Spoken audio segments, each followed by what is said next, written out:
super excited for today's reading group presentation. Today we'll have Eduardo, who will be presenting essentially two papers, but along the themes of temporal credit assignment, which is a major problem in reinforcement learning, and one that I think Eduardo will help bring some light and some formalism into the different notions of credit assignments and help us sort of get to grasp with the concepts. Just on Eduardo himself, Eduardo investigates deep RL with a focus on credit assignment problems at UCL. He's a PhD student under the supervision of Laura Tony and Tim Rakatanshel. Hopefully I said that okay. Previously, he was the machine learning lead at Bureau Happold Engineering, where he focused on integrating machine automation into the design process.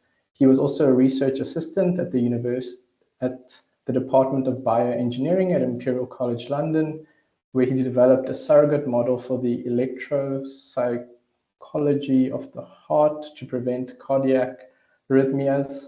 Eduardo holds a master's degree in architecture from the University of Naples too. But yeah, very interesting background. Maybe we can chat a bit about that at the end.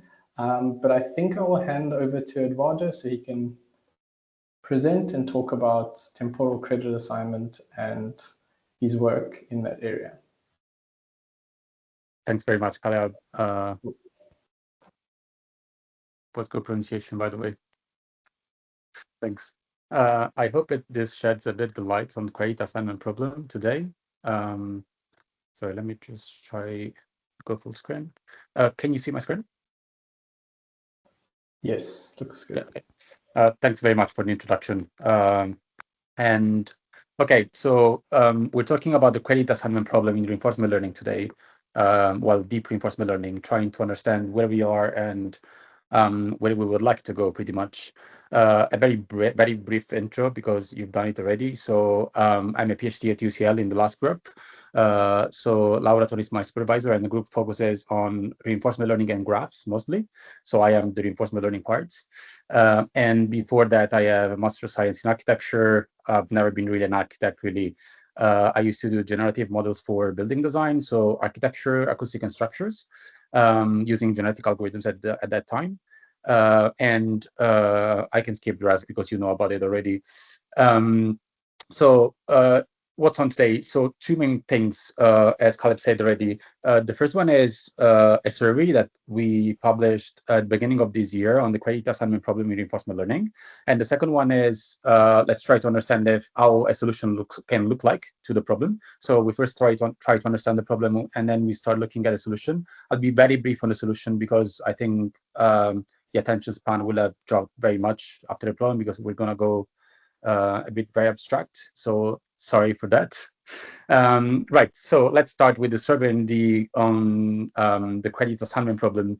Well, first of all, thanks to all the people that help with this. You can find the names here, and there's many others. And I think that the survey would not be at the point where it is without their help, to be honest.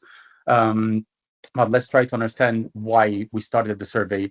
I started the PhD 4 years ago, and I started to like the credit assignment problem as something that we had to tackle at the time. But as I started, I found out that the problem itself was not very well defined even.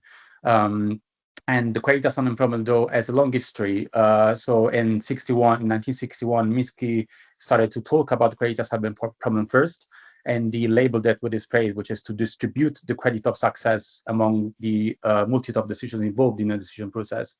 So we're specifically talking about the temporal credit assignment problem.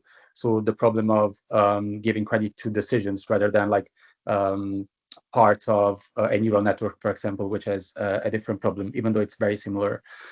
Later on, another milestone was on Sutton started working on the credit assignment problem and elaborating a lot of algorithms on the temporal credit assignment problem, most of which we still use today.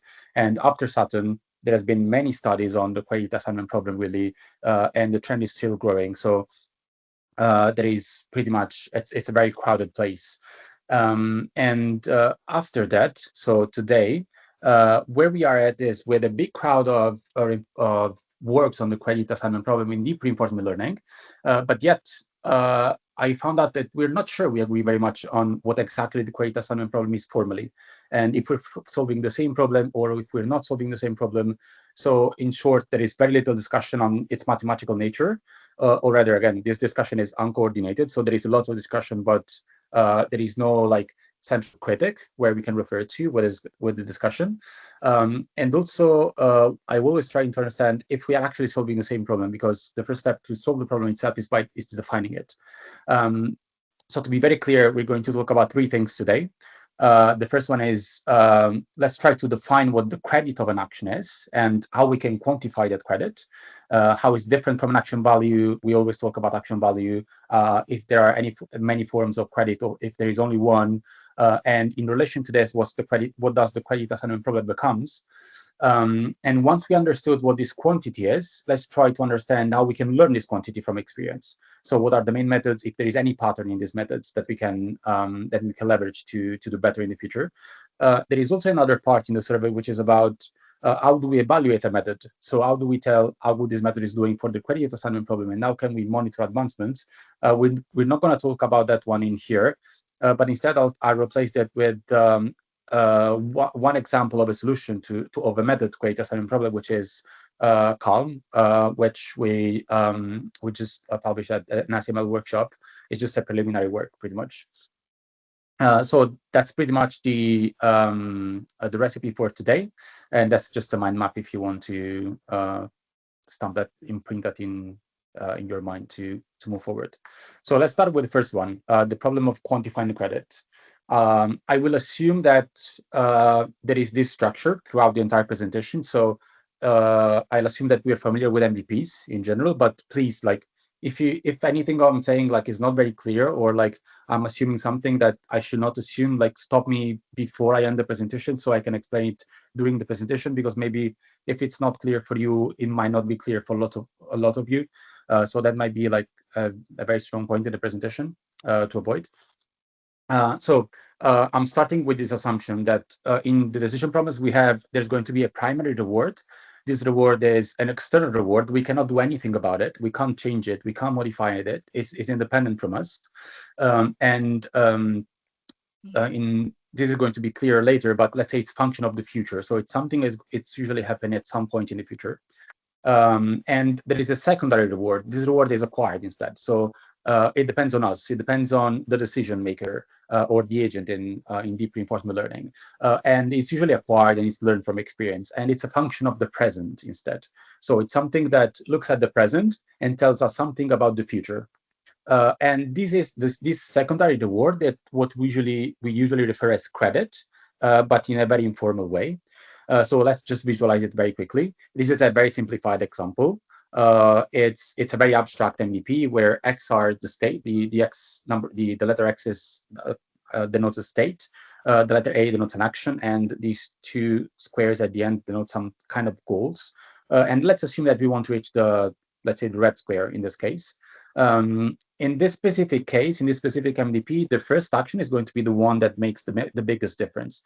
Once I choose the right action as the first action, then it doesn't really matter what I do after it. And so let's say, can you see my cursor when I hover over it? Yes. Yeah. Okay, great. When we take the first action, let's say A prime, it doesn't really matter what happens after. If I take A prime, if I take A second, doesn't really matter. I will go to the goal anyway. I will get to the primary reward anyway.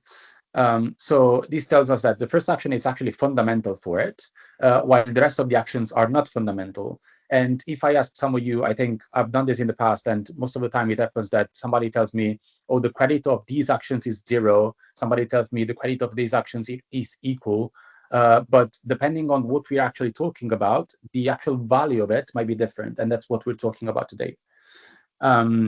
So this is a provocative question. What happens if we change the goal, for example, right? So another thing is this is going to be goal dependent. So if the goal is not to reach the red square, but it's going to be to reaching the blue square, the action A prime is not optimal anymore. It's suboptimal. So the action A second will be the optimal one. So there are some elements. This is just to give you an intuition of what we're going to talk about. So the credit usually depends on the state in which you are in, depends on the actions that you will take in the future, the action that you take right now, and on the goal that you want to reach. where it's going to in the survey we have a very precise definition of goal, but for the sake of this presentation, I'm just going to say that a goal can be represented by a reward function, and the reward function itself might be represented as a state, for example, or as a text instruction, or something that we as human usually understand. Right. So, Eduardo, can I jump in? Yeah, absolutely. Yes. Is it okay to ask questions? If you go back to the slide you just showed. Yeah. If you say what happens if the goal changes to the blue square, but the reward function is a complete description of the goal, right? So you're saying by that you mean the reward function could be non-stationary and change over time? Yeah, correct. Yes. So I didn't say this, but we are assuming a definition of the MDP, which is kind of split in two. You have an underlying dynamics, which are going to determine the state transition dynamics of the MDP, and you're going to have a reward function on the other hand, and the sum of these two we're going to call a task. In this specific case, you have this MDP, which has where transitions are deterministic, depend only on the actions that the agent takes, and the task might be reach the red square or reach the blue square. And to this kind of task, of course, we're going to assign a reward function. This reward function might be, for example, 0 everywhere except when the agent is in the state where the red square is, which is going to get +1 to the agent, for example. And if we switch to the blue one instead, the reward is going to be always 0 except when the agent is in the blue square, where it's going to be +1 in the blue square, and 0 in the red square. Does it make sense? Yeah. I just wanted to see if I understand that right, because usually the assumption is that the reward function is a fixed part of the problem definition, right? It doesn't change suddenly. We're optimizing a whole policy against that problem description, which is the goal. But here, when you ask this question, I think you just wanted to clarify, you implicitly assume that this can actually change. Yeah, that's exactly correct. Yes, exactly. Okay. Right. So basically, the problem now is how do we quantify this secondary word? Like, what number do we give to this secondary word? And keep in mind that this is a survey, so most of the content that we're going to look at here, it's existing content. We're just going to look at it probably in a slightly different way. During the presentation, you're going to see like this takeaway slides, which are kind of key because the survey is very long, and I tried to compress it into a 30 minutes presentation. The way I try to find this, I try to do this is using these takeaways. Let me know if they're not clear. But the first thing that I would like to for you to take away after this presentation is the concept of the influence function. So the influence function is the way we quantify credit according to our framework, of course. Like, there can be many ways of interpreting this. This is our own interpretation, and I think there can be so many interpretations of this. This might not even be the optimal one, but that's the one that we believed it was like the best fit to the problem. So the influence function is a function that, given a context, an action, and a goal, is going to return some measure of influence. This measure of influence might be a scalar value, for example, the value of a state or a state action, or the advantage of a state action, or it can be something more complex than that. For example, it can be a distribution in the case of distributional reinforcement learning. But for the sake of simplicity, we're going to focus on only on when y is a scalar value. The goal itself, we talk a little bit about it. The goal itself, you can think about the goal as a reward function. Depending on the task you have to solve right now, the goal might change.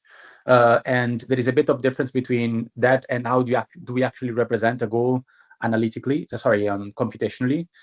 So most of the time you might find this as a state, as a text or embedding of a text, but it's not exactly clear what giving a goal as a state is. So we're going to assume that reaching that state is going to be the goal, for example. And then A is the action itself that we want to evaluate. So how important is this action for achieving the goal? The goal, given that we are in a context C. The context gives information about the present. For example, it can include the state of the environment or the observation at the current time step. And it might also include something about the future. For example, it might include the policy. And remember that I haven't been thorough in this, but the credit of an action right now also depends on what we're going to do later on. Because, for example, let's imagine the usual a simple environment in which you have an agent which has to pick up a key, open a door, and go to the goal and reach a tile square, a goal square, for example, a goal tile. This is a typical example we do, but if you're not familiar with it, I can go through it. But the idea there is that picking up the key is a very important action, but it's meaningless if the following actions are not relevant. So, for example, if the next actions are going to lead to a timeout, it's not really important if you even picked up the key, because it's not going to recognize that. So that's why this part about the future is very important. Even though, for example, when we estimate value function right now, the value function depends on the policy, but we never include that in the computation, even though there are methods that do include that, like policy evaluation networks or parameter-based value function. You can find this in the survey. I haven't included this here because it's going to be a digression. The influence function encodes this forward view. So I am in the present right now. I am in the state xt, and thanks to the influence function, which is going to tell me how good is my action, I can choose which action. I can decide which action to take based on some criteria. For example, the argmax over it, or if there's something more complex like the supremum over the distributions, something like that. So in some question, sorry, Eduardo, for interrupting. I think there may be parts in the paper where you also mentioned the context could be the past. Is that? Yes, that's correct. Okay, so the context could also include like the history, and I guess in that context, you can still use this for like partially observable environments. Yeah, exactly. That's why we include the past as well. In case you have partially observable environments, for example, let's think about mini-grid again. You might be you might have an observation where everything is a tile around you. There is nothing else, and unless you know your history, you don't really know where you are in the room. So that's why we say it also include. It might include the past. Yes. Okay. Cool. Does that answer the question? Yeah, it does. Yeah. So this is the concept about influence function. So we have this this influence, which is that y, which is going to tell us how good is this action, pretty much. And this solves a prediction problem. So I am in state xt, and I want to know how good this is for reaching the goal in the future, depending on, of course, like some information of the future, like as we said, the policy, for example. Yeah, this is just a very quick remark. Let's just to avoid confounding this with the forward backward view or reinforcement learning. It's very similler. It's not exactly the same. Now we refer to the forward refers to the fact that the influence is a function of the present and nothing else. There might be overlaps on that 100%. Right. The problem now is, given this, how do we learn K? Like, it's nice to have this K. How do we learn that? Which is the second concept I want to talk to you about, which is the assignment function. And we start getting into the credit, more into the terms of the credit assignment problem, which again there's nothing new really. There is just this is just a way to clarify something at this stage. And we refer to assignment function. We refer to use the term assignment for a function which is an update rule, which takes the current state of the influence function. So we take the influence that we currently believe this action, how much we believe this action is worth right now, compared to given this, we looked at some real data, so some real samples from the environment. So we ground our estimation into some real experience. Given this real experience, we update our belief, and that's pretty much the assignment, which is very similar to what a backup is according to Sutton, right? Probably the only difference is that the backup was mainly coined using the temporal idea, so a temporal backup. Although for us it can be something even more complex than that. So just to visualize that very quickly, imagine that the agent has took the bold line trajectory, so it reached the red square. Once it reached the red square, and this trajectory is going to be our D in this case, so our experience. It can be that, it can be a batch of experience depending on the algorithm. It really it depends on the algorithm really. But given that, we're going to use the assignment to update the influence function at each context, which is going to be at each state and policy. Because most of the time the policy is constant, well, I just removed it from here. So I just included the state right now. So given D, we're going to update our K to a K prime in state X0, A prime for the goal red square. And that's pretty much everything that is happening here. You can have the exact mathematical dynamics of this update vary from algorithm to algorithm, which is why later on we survey all the methods in another chapter of the survey. Sorry, just a quick disclaimer: the survey might not be at the most updated state right now, where with the paper I pointed to. So some of these concepts might be slightly different from there, but this is the most updated one. So I would refer to this one always. Right. So there's nothing new really. So this update is just taking something, it's just updating our influence function. But compared to our influence function, there is a completely different abstraction. This is a completely different abstraction because instead of looking at the future, it looks at something that has happened, and then it brings it back into the past. So instead of bringing something into the future, it brings something back into the past, which is the very different dynamics of the two things. So every time we're talking about an assignment, we need some grounded experience. When we're talking about prediction, we're thinking about something that potentially might happen in the future. We're not sure about it. It can happen, it cannot happen. There is a distribution over the futures. Does this make sense? Yeah, I think it makes sense. Yeah. Okay. So we pretty much now have the elements to formalize the credit assignment problem, which is going to be very simple at this time, like at this point. Given that we have these ingredients, we have the influence function, we have the assignment, and we have this experience.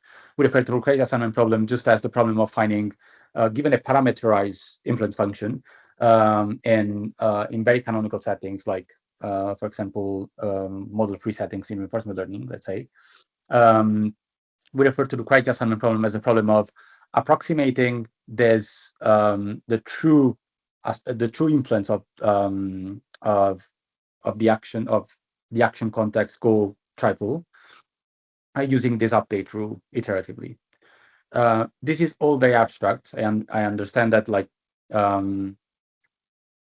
how can this be useful? Like, how do I use this in reinforcement learning? It does not anything. We're just going to go through something that some ways it can be useful later on.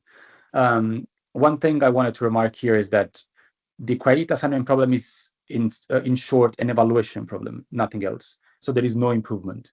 The credit assignment problem is about understanding how good an action is going to be given some fixed parameters.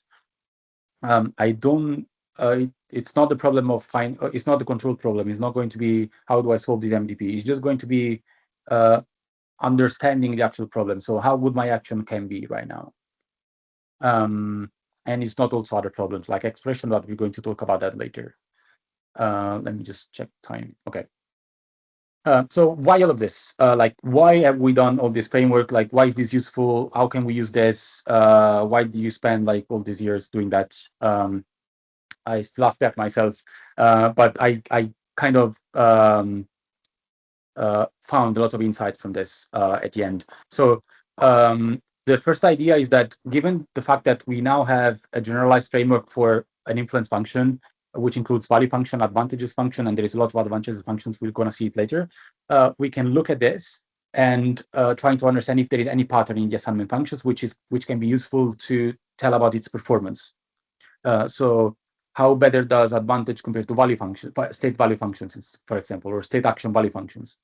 And the second one is to compare the methods. So given the assignment functions that we have, so a method, we're going to look at this later again, but a method can be thought of a triple, which includes the influence function, so some way to measure the credit, the backup, so the assignment itself, and some ways to collect the data. So these three things are going to build up a credit assignment method. And you can exchange these things. Usually in the literature, these are fixed. So if I have a new method, I'm most likely going to use advantages or state action value functions, but I'm not going to investigate different methods to learn that.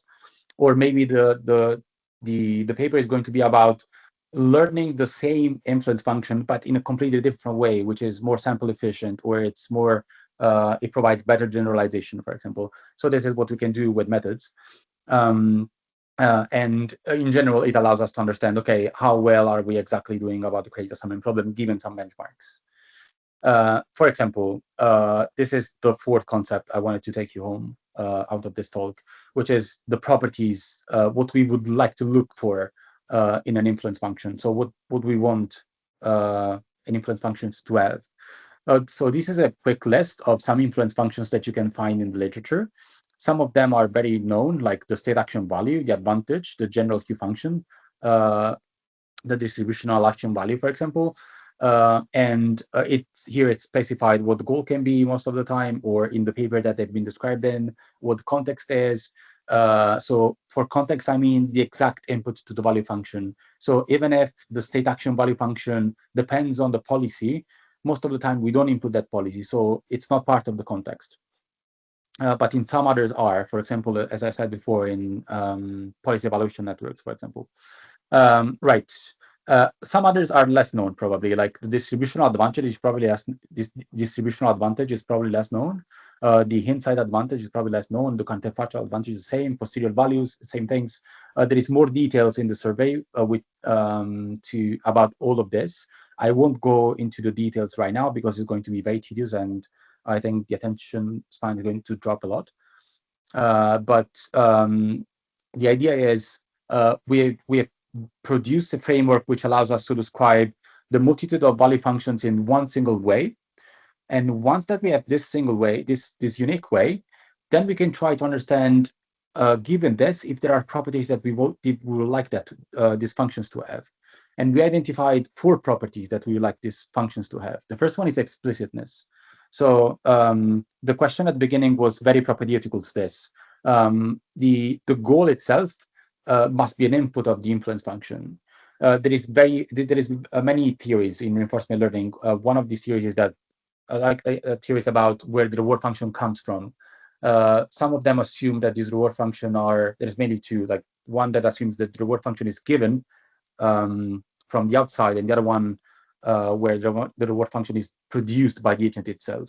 It's, I think, a very philosophical discussion, but it has big repercussions actually in the algorithms themselves. And in this case, we assume that this reward function comes from the outside, and we would like our influence functions to change as soon as the reward function from the outside changes.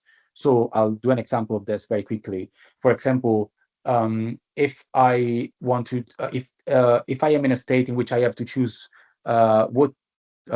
which university, which degrees to take, right? So for example, I chose architecture. Was it a bad choice or was that a good choice? That depends on the goal I wanted to reach. If I wanted to become an architect, it was a wonderful choice. If I wanted to become a computer scientist, probably was a worse choice. But that goes about that one. That's like, I'll just stick to the credit assignment problem. But that's what I'm talking about. Like when the goal changes, the credit of the action will change because its contribution will like inherently change. The second one is is explicitness clear?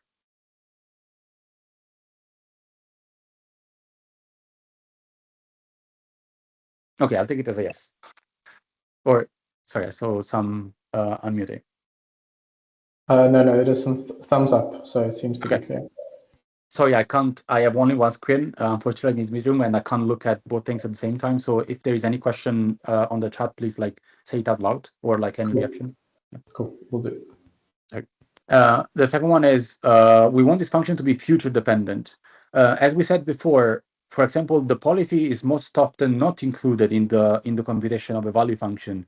This creates problems. When we usually use GPI, generalized policy iteration, we have alternations of policy evaluation and policy improvements. But the problem is that there is never, so from the point of view of the policy of the network itself, there is not enough information because we don't know exactly what policy we're following right now. So if I give to the neural network, I'm assuming deep reinforcement learning, if I give to the deep network the observation and it has to spit out a number, it's missing some information. So it's non-stationary from this point of view, because it's missing information of what actions I'm going to follow later on. So it's not exactly clear what we're measuring right now in deep reinforcement learning, even though like it's very practical. It's very useful from the practical point of view, because you don't have to find a way to represent the policy. You have some devices that are going to help with this non-stationarity, for example, doing proximal updates, or doing or using target networks to keep the target network stationary, this kind of stuff. So that's why we claim for we call for future dependent baselines, future dependent inference functions.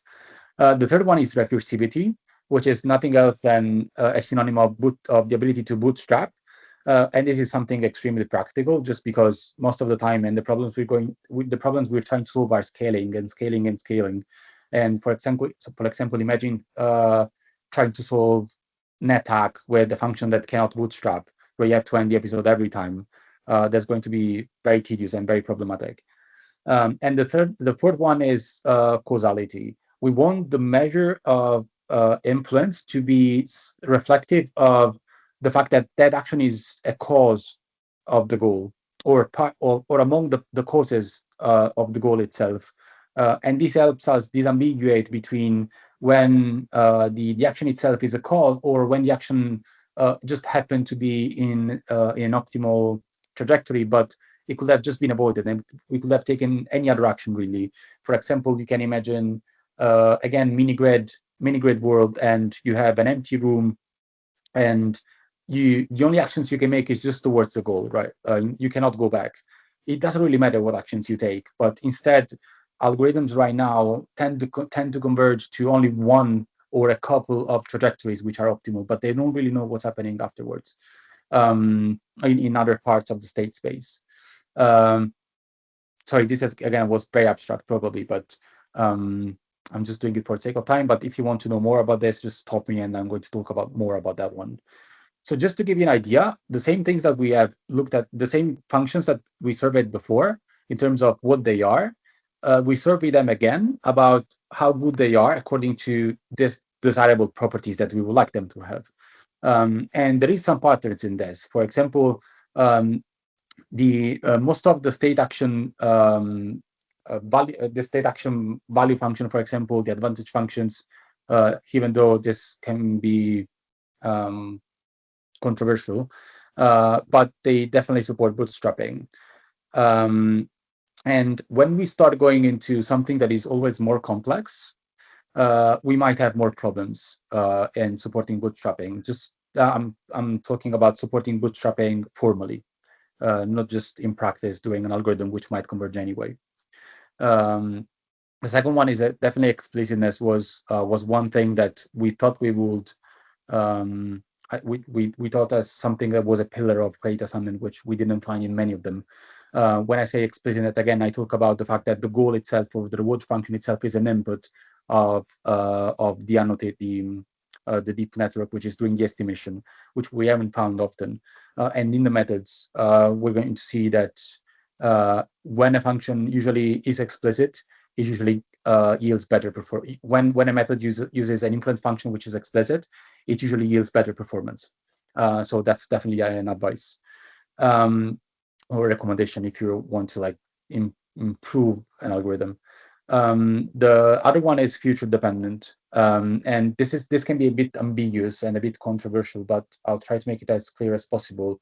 When I say future dependent, I'm talking about the fact that the deep network knows what actions are going to be taken after the action that we are evaluating. And policy condition value, which is the way we used to the word we used to abstract out a series of works, which use the policy as an input as well, are the main point of reference. And in general, it helps reduce the non-stationarity of the evaluation. And the fourth one is causality, as we said, and there is not many works working on the causal problem that explicitly refer also to the credit assignment problem. The distributional advantage is a quantity which was super interesting to me, but I haven't found actually implementations of it into a proper algorithm, and there was no benchmark that I know of. If you know of one, like, please send it to me. It would be very interesting to see that.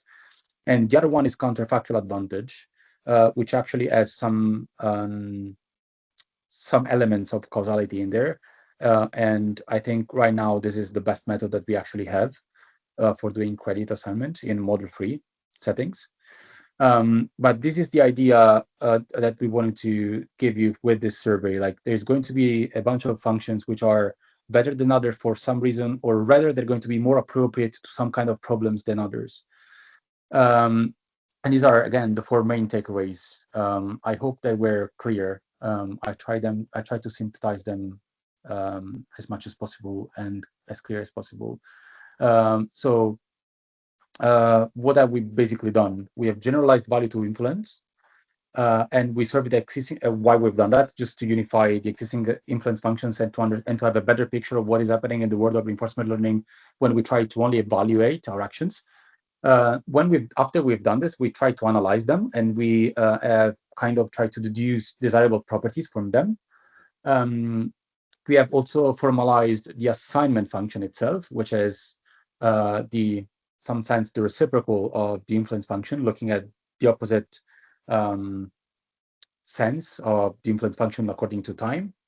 And with that, we just try to remove the ambiguity around the word assignment when we say credit assignment, because in many works, and I think I haven't said this enough, in many works, the word credit assignment or assigning credit to something, or this function does credit assignment, it's used very informally, and it's not exactly clear what that means. So we tried to clear that out.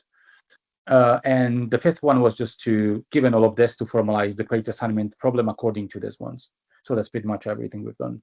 I'm going to go 2 slides on the methods and 2 slides on the credit assignment with language models.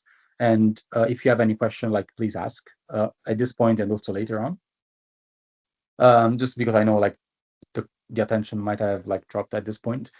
So what is a credit assignment method according to us?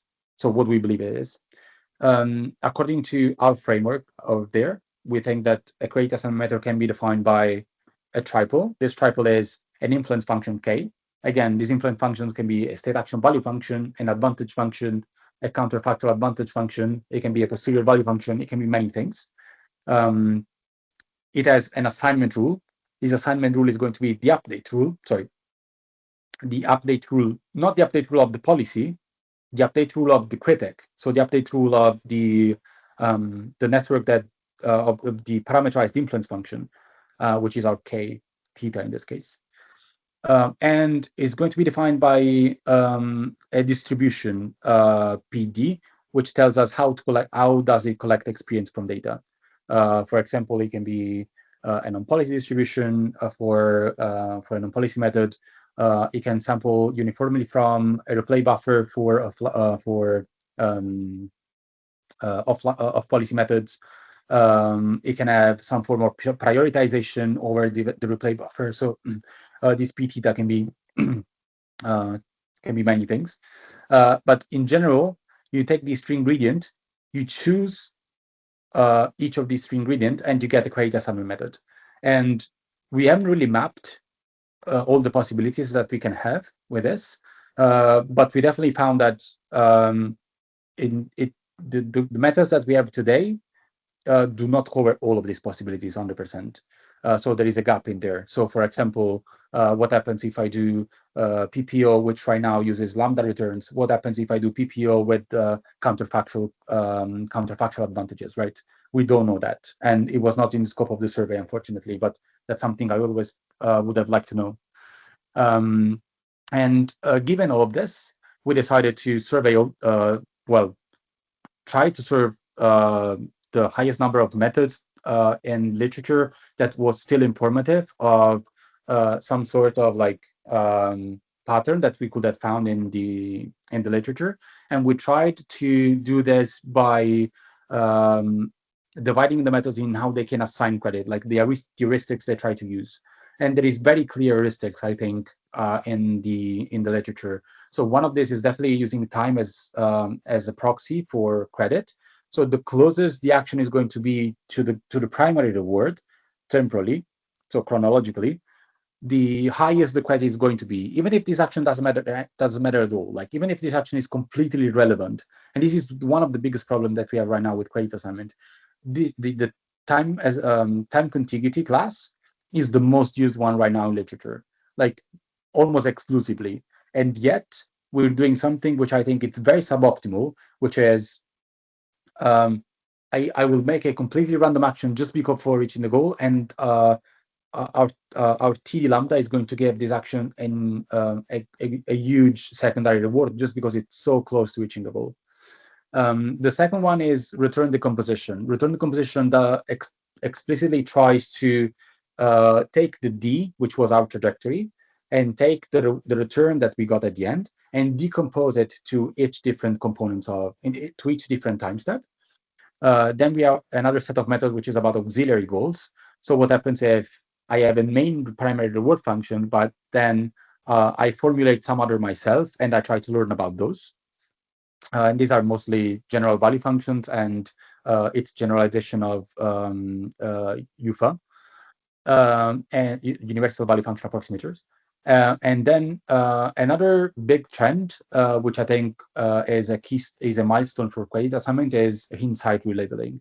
So the idea is now that the auxiliary goal just doesn't come up from anything or from a predetermined set of sub goals, but instead I'm going to exploit my experience. So, for example, the last state of my past trajectory and include that state into the set of goals. So I'm going in the next iteration, so in the next trajectory, the objective is going to be about how did I do well with respect to my original primary reward, but also with respect to reaching the state that I just reached before. So it kind of tries to squeeze as much information as it can from the experience that is just being collected.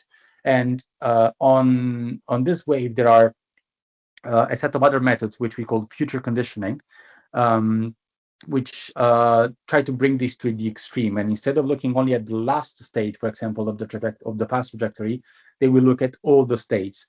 So the value function approximator is going to output a value function, and it's going to be, of course, like updated according to this. Oh, sorry, Eduardo. Yeah. I just want to ask: have you changed slides? What slide are you currently on? I have slide 49 right now.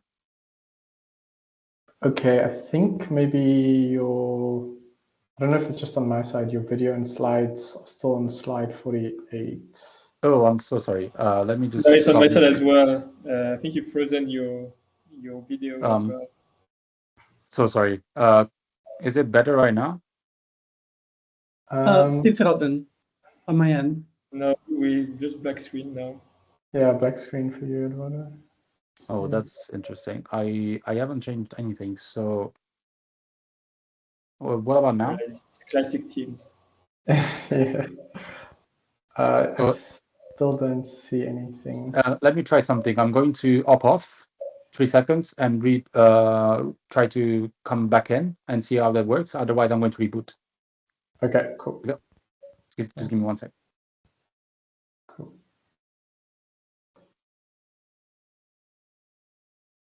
I guess in the meantime, if anyone does have any questions, please post them in the chat or raise your hand. Better?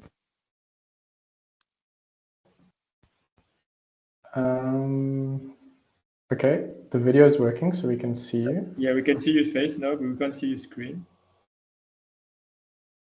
Let me try sharing again. Yeah, yeah. Okay, let's go. Sorry, I realize this has been very unclear now. I will continue from there, but because I think this is pretty clear in the survey, just because we are like, I think we're short on time right now. So we'll just continue, but I will give you like the main points of this. But the main idea here is that we try to classify we try to classify the credit assignment methods into subgroups which add the meaning by themselves. So they do have different performances. it's not clear if they have different performances because they use different influence functions or because they use a different assignment. So it's not clear if it's if they're solving problems better. So when they're solving a problem better, it's not clear if it's because they're doing better assignments, so they're using better the information that they get, or if they just use a better quantity to define what's the best action, right? So that's something it's not clear from the experiments that are run right now in the literature. But take away from this is just there is a bunch of methods that you can try to use. And if you ever want to look at the credit assignment problem, I think this table is a good way to start. And the key is just there are some problems which are more appropriate to some methods that are more appropriate to some problems, while there are some methods are more appropriate to others, for example. And we try to formalize this using the idea of dimension of an MDP. We classify an MDP having 3 dimensions. The first one is the depth. The second one is the density of the MDP. The third one is the breadth of the MDP. So the depth of there is no even though there are sparks of mathematical definitions of each of these ones, there is no clear mathematical definition of these ones for now, even just because I don't think they are precise enough. But in general, the depth of the MDP is the difference between, you can think about it as the length of the episode. So how long is it going to take for me to complete the episode? And especially some of the meaningful actions, what's the distance between them and actually getting the primary rewards? The density of the MDP instead is the density of the reward signal itself, of the primary reward signal. So how dense is that? And by artificially mutating the reward signal, for example, using auxiliary goals, as we've seen in the table before, or for example, as using inside relabeling or future conditioning, we might make the reward function that we're actually studying better or worse, so more dense or less dense. And breadth instead refers to how many pathways do we actually have to the goal. And this is crucial because most of the methods today will find one rule, will find like one trajectory to achieve their goal, and they're probably going to find like a small set of them. But there are lots of problems in which there is many ways to actually reach the goal. And most of the methods that we have today do not actually have enough compute to basically evaluate the entirety of the state space, because it's just going to be huge. And related to each one of these dimensions, so when there is some pathological, we call it pathological condition on this dimension, for example, the MDP is very deep or is very sparse or is very broad, then we're going to have problems with credit assignment, and which we call challenges. So when the MDP is deep, we say that there are delayed effects. When the MDP is very broad, very wide, we're going to say that there is credit dilution, because every action doesn't really matter. You can pretty much do anything, is going to work. And when the MDP is very sparse, we just call it sparsity, as all the literature has ever called. And that's pretty much what we talk about. I'm going to skip this. And then we classify the methods for how good they are according to their results. So the results that they published, how good they are according to each kind of challenge. And you can see that there are patterns between classes of methods and the challenge that they actually solve. Last but not least, I think this is important to mention, the CIP is orthogonal to the exploration problem. So we try to clarify this in here. So the exploration problem, I'm not an expert in exploration, so I'll start from here because I might say something which is not true. So please stop me if you are, and I do say something which is not true. The problem of exploration is to gather the data which contains the primary reward. So for me, that's the problem of exploration, and doing it as efficient as possible, basically. The problem of the credit assignment method is to turn this, which is happening because of the exploration rules, which are most likely random rules or rules that have got nothing to do with decision making. Turn this success into something that can be achieved because I'm able to predict what's going to happen if I take an action. So instead of doing that because of random chance, because of exploration, I want to turn that into something where, because I can predict what happens next, I can actually redo this, re-experience this optimal trajectory, because I know that I can experience that. And that's the main difference between, for me, between exploration and credit assignment. They, of course, do interact, and their interaction is very strict, but I think they are separate things, and they should be evaluated separately. And this is clear. This is crucial because there might be we might start exploring this, but there might be ways in which there might be specific success rates that each exploration method provides. So, for example, random exploration and a Durkee environment in Minigrid might provide usually between 2% and 5% success rate. And only some methods, like PPO, for example, can succeed with that.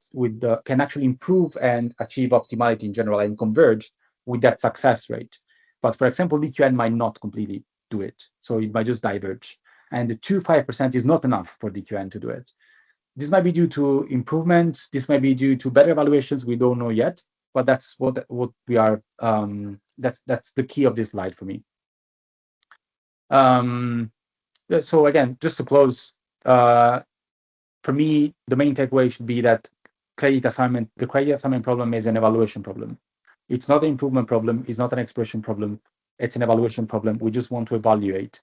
So if we were to segment our algorithm into 3 steps, this would be collect the data, evaluate the data, improve the policy based on that. We're looking at the evaluation step right now, and that's pretty much it. I won't have the time to talk about Calm, I think, because we just have 4 minutes left. But if you want to talk about it, just feel free to reach out, and we can have like half an hour talk. I really would be happy to do it. If you want to get involved, I really don't mind. I would be very happy to do that as well. And that's pretty much the end of the talk. And again, feel free to reach out if you want. There is links to the papers and the email, I think, that Khaled sent us, right? If you want to read it. Cool, thanks so much, Eduardo. We do have quite a few claps, just in case you can't see that. I'll keep open to see if anyone has any questions. Feel free to unmute yourself or raise a hand. Yeah, Sarah. Hi, Eduardo. Hey. So yeah, thanks for the talk. It was very interesting. I've been reading lately about the action gap, a few papers on that topic, which is for those not familiar, the difference in the state action value of the optimal action and the second best action. And it seems to be quite relevant as an inference function. Just intuitively, I didn't really look into that, but I was wondering what you thought on that and why you didn't include it in that table with the different inference functions. That's a super good point. Thanks, Samuel. I agree with that. The reason why we didn't put that into that table, we probably it's I just haven't found it, so it's going to be like I lacked something, but we haven't found one algorithm that uses that exactly to drive the policy improvement. So it's a very, very good way to understand and to regularize the effects of policy evaluation and like the non-stationarity of the policy improvement where we don't have the policy as an input. And I think it's like super relevant and so relevant that we haven't studied that enough. There is a lot. I think there is a lot there that we haven't looked at yet. But the only reason why we haven't included that into the list is because we haven't found an algorithm which uses that directly for the improvement. But if you have one, just send it, and I will. We talk about it in the survey, but just as a way to describe how credit assignment right now is thought about in the literature. I think I'm not aware of anyone either. So maybe that means there is a gap in the literature for someone to try something like that. Let me know if you want to try it. I'm very happy to see how that goes. Yeah. Okay. Thanks. I know that there is another work which uses instead the log probabilities of the policies of the policy as a coefficient to the value function. I think it's a state action value function, but I've never found the action gap used as a coefficient as well, or like as the influence itself directly. So the one I was referring to is called I think Munchausen reinforcement learning. You said Munchausen reinforcement learning? I think so. Okay, well, in case you're not fine, yeah, we can just like maybe link it later in case the. So yeah, do I have thanks for answering that. That was quite insightful. Maybe there is some other questions. If there's no other questions, I'll quickly ask about, I guess, the importance of, I guess, the influence function being goal conditioned. I think in a lot of RL, we don't really think about the problems or the influence functions being goal conditioned. Like, how important do you think that is if in a lot of standard RL cases, I think like Stefano also mentioned that, your reward is part of the problem. It's part of the definition. Yeah, I understand. I'm really much on the fence on that because I think that in practical applications, so if you want to scale reinforcement learning to the real world, this is going to be key because I try to think about reinforcement learning most of the time as a projection of the way I think. And when I think about something, I think in goals. So if I have to do, for example, a presentation to a reading group, my first goal will be, okay, I will have some goals like understand the audience, who's the audience, make the presentation is my second goal. And I kind of try to break my problem down into sub goals, which is a little bit different from having different reward functions from the outside.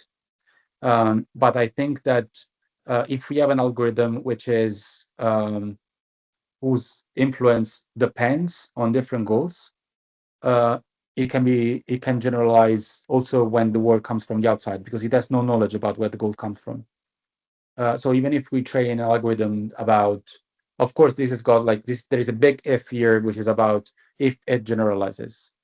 But I think UFA describe it very well, and they describe very well the idea of generalizing the influence across the space of goals. So if I have multiple goals, can I have one single value function approximator which can return me the influence of the same action for the same context if I change the goal only?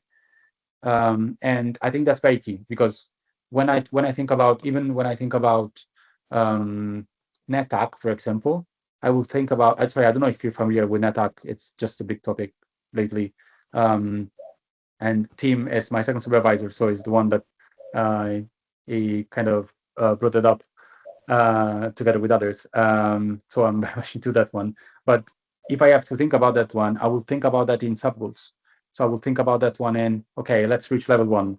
Let's try to understand how to kill a monster. Let's try to understand how to use this item. Let's try to understand how to do that. And if you sum all of these up, I think that you can compose these ones into a bunch of knowledge that if you now give me the goal, okay, now win the game, I have these elements for which I can autonomously provide myself the goal of like use the one now, which is very similar to the concept of options. So that's why for me they're very important. But again, I'm very much on the fence on that. Okay, cool. No, that was a great motivation. I don't think we have any more questions, but there was a question. If you could maybe, if you have 30 to 60 seconds to hear about or chat about the LLMs for credit assignments. Yeah, sure, absolutely. Yes. Is that enough? I don't know if that's enough time for you to quickly. I can make it enough. No worries. Okay. I can share the slides actually. I have 3 slides on it. Okay. Just because I knew that I would have been very long on the first part. So the main idea for me with this project was that one of the big problems that we have right now in credit assignment, and I think in general in reinforcement learning, is that we start from scratch every time. We start tabula rasa every time. And if I need to think about myself starting to do anything that is extremely complex, tabula rasa, like without even knowing what an image is, like what my eyes see or what I hear, like not even able to elaborate these kind of things. So being like a baby, I just think it's going to be impossible for me to solve that problem. And if you think about that, it's not very surprising that reinforcement learning is not sample efficient. It's like raising a child every 7 hours. It's raising a child that can solve the maze in 7 hours is like very challenging, I think. So the motivation behind this project was, okay, let's try to understand if we can inject some, instead of doing something that I think should be done anyway, which is creating a foundation model for reinforcement learning. Now let's try to understand if we have some external knowledge that we can inject. And the first thing that came to my mind, also because of the success of language models, was, okay, let's try to use a large language model to do that. So what happens if I have a large language model that acts as a critic? There is an agent learning into an environment, and while the agent is learning, the LLM is telling the agent, okay, this is good, this is bad. And it does tell, and it tells the agent about these things using a secondary reward, as any credit assignment method, right? So it's going to say, okay, mini grid, door key environment, you picked up the key, great, +1. So let's move forward. What have you done? Like you unlocked the door, great, +1. And notice that like this is still credit assignment, as in like it does the trajectory, and retrospectively it evaluates the trajectory that the agent has done, and it says, okay, you picked up the key here, this is a key point. And because we are using temporal credit assignment, forget about the part where you just did a step toward the goal at the end, which might not be very important. This is the key that I want to, that's a pun, like this is the key action, picking up the key, that I really want you to focus on. So that was the idea of the language models, doing credit assignment with language models. And right now, the evaluation that we have, I made it very simple. There is more formalism to that, but they are in the paper. I think they're clear enough. But if they're not, again, like just reach out. And we just have a very preliminary evaluation of this, because for us, the main problem there was what's the quality of this assignment that the language model actually gives us. So is the language model giving us something that is actually reasonable, or is the language model just like, I don't know, randomly telling us stuff that are not really useful? And we reduced the problem, because we were in offline settings, we reduced the problem to goal achievement. And we asked the language model to, if we tell the language model what the general task is, so for example, like win the game, and we ask the language model based on its prior knowledge, we ask language model to break down the task into some sub goals. And having done that, we present the language model some transitions. So it's going to be an observation, action, observation transition. And we ask the language model to determine if in that transition, the sub goals that it has identified before has been achieved or not. If it's been achieved, give me +1 or not. And we turn this into a classification problem in this preliminary evaluation, because we basically sample a series of transitions from mini-hack, and we evaluate them themselves, or rather by programmatically with code. And when a goal has been achieved, we just save the annotation into memory, into a file. And we ask the language model to do the same. And then we compare the two responses. If the two responses are the same, then it's a true positive. If the language model identifies something that the human did not identify, that's a false positive. So it's an hallucination, pretty much. If the human identified something that the language model hasn't, that's a miss. So it's a false negative. If the language model hasn't identified anything and the human the same, that's a true negative, and so on. So that's our classification problem, basically. And we evaluate many language models to against this problem, basically. And our goal here is not really to rank the language models; it's just to understand if credit assignment is in the spectrum of the abilities of open source open weights language models today. And we kind of found our answers because some of these are actually very good at doing that. There are more results than this table. There's 3 more tables, but I use this like just an example, and they are actually very good. Like they do it well at 80% of the time. So this has been like our project on our work on credit assignment with language models. I'm not sure if it was too long or too fast. I'm sorry. Just try to squeeze it as much as possible. No, that was a great explanation. Yeah, thanks for the explanation. And I think if anyone has any questions, I can definitely send you an email to follow up. I think because of time, we should. Yeah, like I wrote something in the chat, but yeah, I think we can call it a day. Yeah, I think we can maybe follow up through email if anyone has any questions because of time. But Eduardo, thanks so much for the excellent presentation, and thanks everyone for joining. Yeah, this will be posted on YouTube probably in a week or 2 for people who want to rewatch it. Cool. Thanks very much. Thanks for inviting. Cheers. Bye. Bye.